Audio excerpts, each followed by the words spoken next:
Friends, मैं Shri Prakash Verma, science अध्यापक, आदर्श जनता inter college Tanda.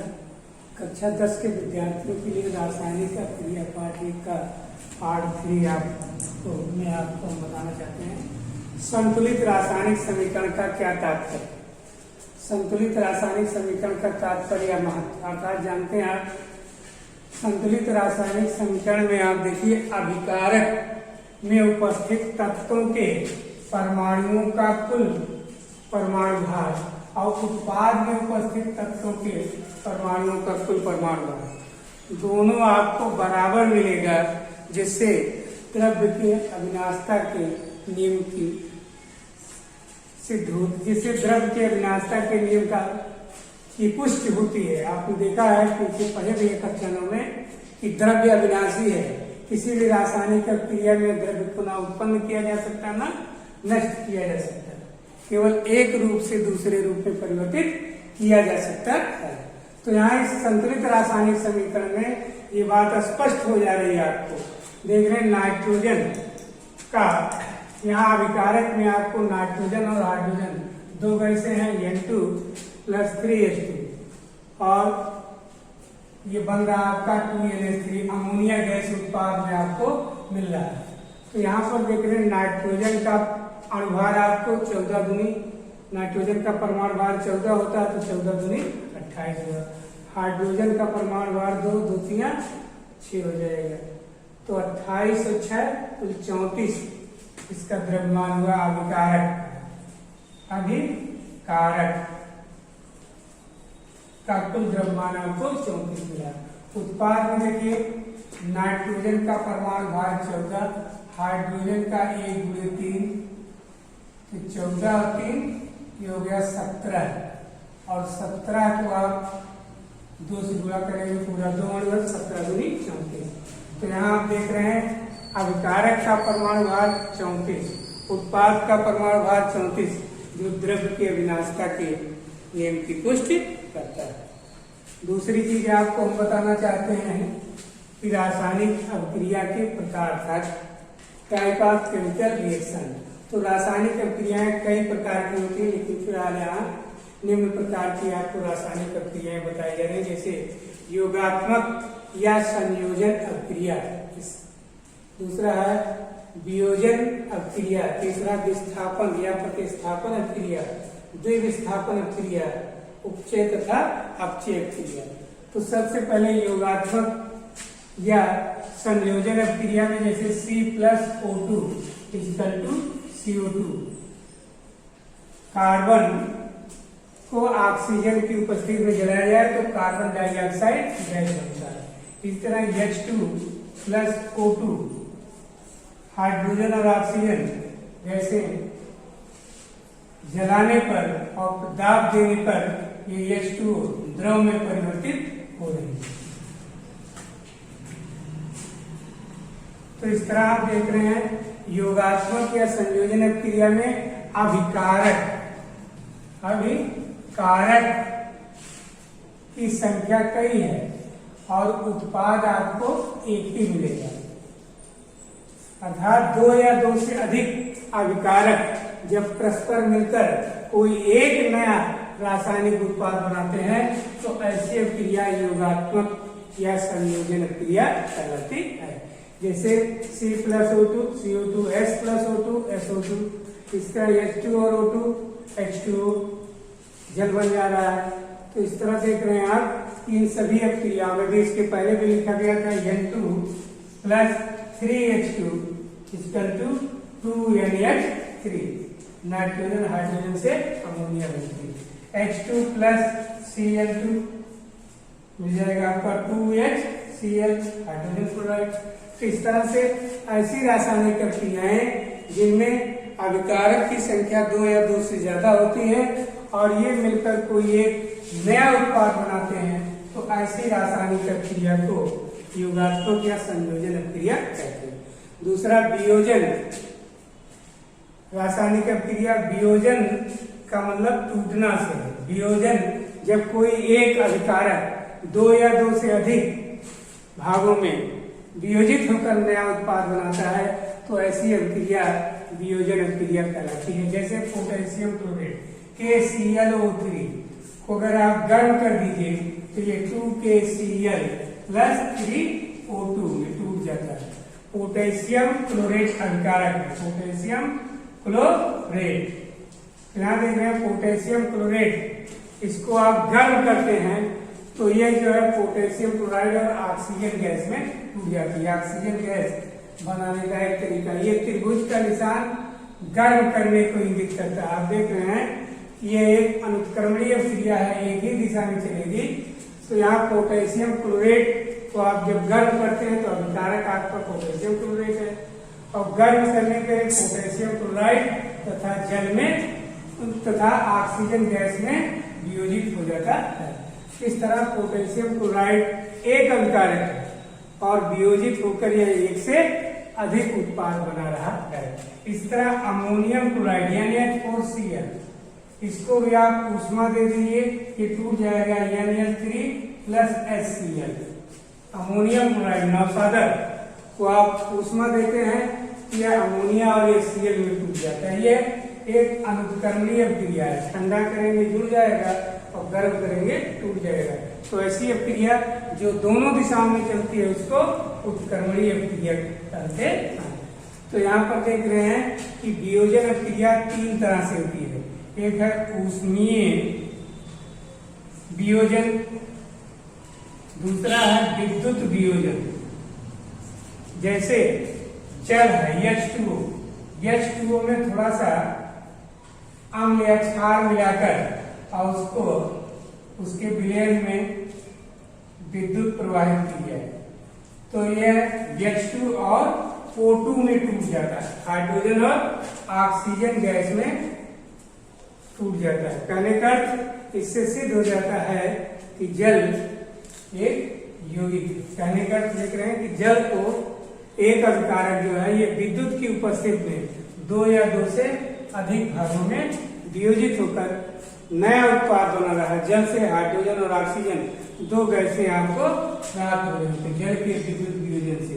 तो यहाँ पर विद्युत का उपयोग किया गया तो ऐसे को हम विद्युत वियोजन कहते हैं। इसी तरह प्रकाशीय वियोजन है। प्रकाशीय वियोजन में जैसे आपका है सिल्वर क्लोराइड AgCl का अगर हम प्रकाश की उपस्थिति में रख दें तो यह Cl2 गैस अलग हो जाती है और सिल्वर जो है ये सफेद चमकने लगता है। श्याम श्वेत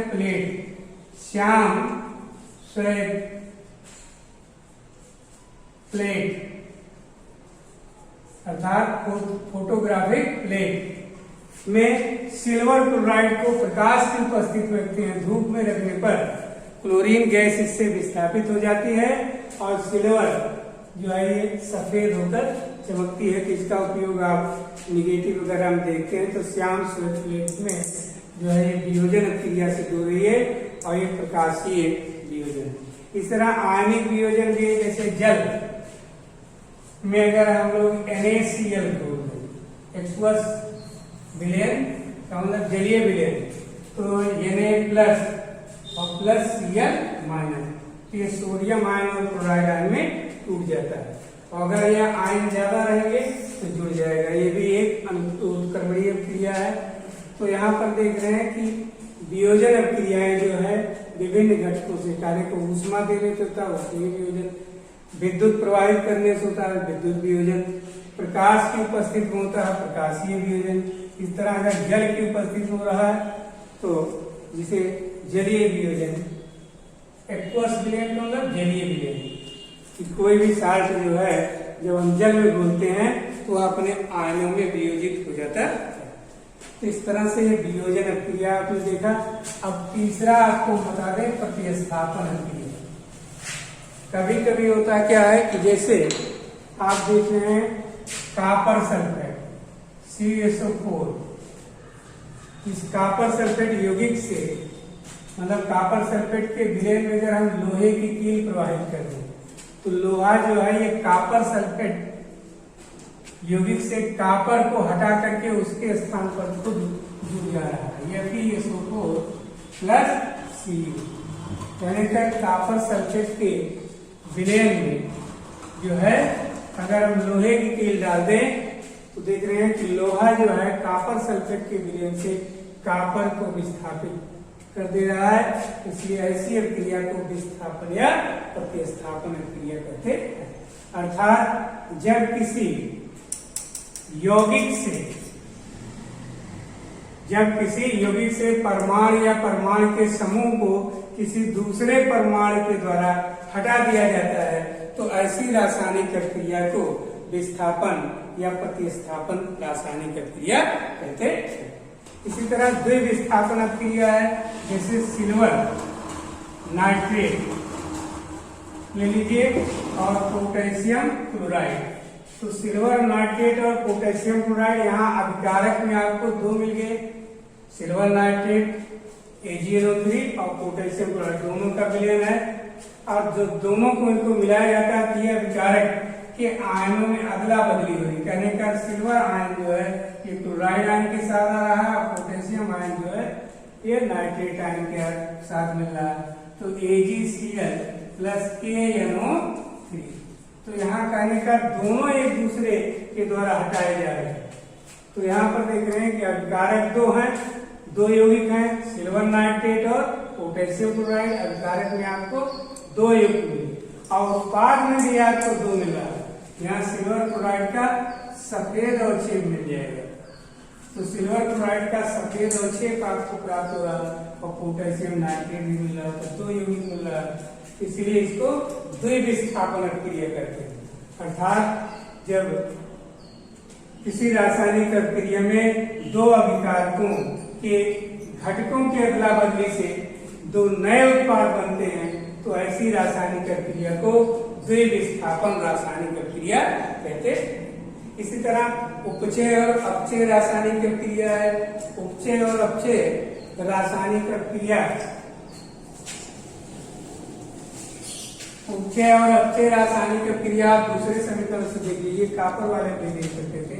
जैसे मैग्नीज डाइऑक्साइड, इसकी जो है हाइड्रोक्लोरिक अम्ल से क्रिया कराते हैं तो ये बन जाएगा MgCl2 प्लस H2O। तो यहाँ देखिए मैग्नीज डाइऑक्साइड में मैग्नीज की ऑक्सीकरण संख्या जो है 4। अब यहाँ ऑक्सीकरण संख्या आपको जानना पड़ेगा तभी इसको और स्पष्ट ढंग से समझ पाएंगे। और यहाँ इसकी जो है ऑक्सीकरण संख्या 2। तो इस तरह से आप देख रहे हैं कि इसकी ऑक्सीकरण संख्या में कमी हो रही है। और यहाँ क्लोरीन की ऑक्सीकरण संख्या -1 है, क्लोरीन की नहीं, इसके देखिए इसका ऑक्सीकरण हो रहा है, ये ऑक्सीकरण Cl2 भी बनेगा प्लस Cl2, इसकी ऑक्सीकरण संख्या -1 है और यहाँ इसकी ऑक्सीकरण संख्या 0 हो जाएगी। तो इस तरह से इसका जो है ये उपचयन या ऑक्सीकरण हो रहा है। उपचयन कहते हैं ऑक्सीकरण। और यहाँ देख रहे हैं इसका जो है अपचयन, अपचयन या इसको अवकरण कहते हैं। तो यहाँ पर आप देखिए किसी पदार्थ से, वैसे भी पता लगा सकते हैं, किसी पदार्थ से ऑक्सीजन का निकलना अपचयन कहलाएगा। किसी पदार्थ से ऑक्सीजन का निकलना अपचयन, तो किसी पदार्थ से हाइड्रोजन का निकलना जो है ऑक्सीकरण कहलाता है। इससे भी पता लगा सकते हैं। जैसे ये Cl है, ये Cl से हाइड्रोजन का विस्थापन हो रहा है, क्लोरीन बन रही है, तो इसका जो है उपचयन या ऑक्सीकरण हो रहा है। और मैग्नीज डाइऑक्साइड MgO2 ये MgCl2 में विघटित हो रहा है, इसका अपचयन या अवकरण हो रहा है। तो ऐसी रासायनिक प्रक्रिया जिसमें एक पदार्थ का ऑक्सीकरण और दूसरे पदार्थ का अपचयन होता है उसे उपचयन अपचयन रासायनिक प्रक्रिया या ऑक्सीकरण अवकरण रासायनिक प्रक्रिया कहते हैं। इसी तरह जो है उदासीनीकरण क्रिया भी है। जैसे आप अम्ल लीजिए HCl और क्षार NaOH मिला लीजिए, तो अम्ल और क्षार को मिलाएंगे तो लवण और जल बनता है। NaCl साल्ट मिल जाएगा आपको प्लस H2O। कहने का अम्ल और क्षार को जब हम परस्पर क्रिया कराते हैं तो अम्ल का हाइड्रोजन आयन और क्षार का हाइड्रोक्सिल आयन, ये दोनों मिलकर अल्प आयनिक अणु जल बनाते हैं, साथ साथ आपको लवण मिलता है। तो यहाँ अम्ल का अम्लत्व और क्षार का तीखापन ये दोनों समाप्त हो जाता है। ऐसी क्रिया को हम लोग उदासीनीकरण क्रिया कहते हैं। तो अम्ल और क्षार की परस्पर रासायनिक क्रिया से जो लवण और जल बनता है, इस क्रिया को हम लोग उदासीनीकरण रासायनिक क्रिया